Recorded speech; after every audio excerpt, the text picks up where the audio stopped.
فإذا جاءت الطامة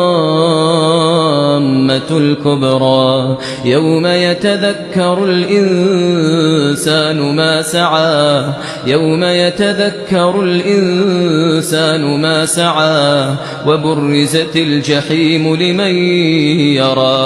وبرزت الجحيم لمن يرى فأما من طغى وآثر الحياة الدنيا فإن الجحيم هي المأوى وأما من خاف مقام ربه ونهى النفس عن الهوى فإن الجنة هي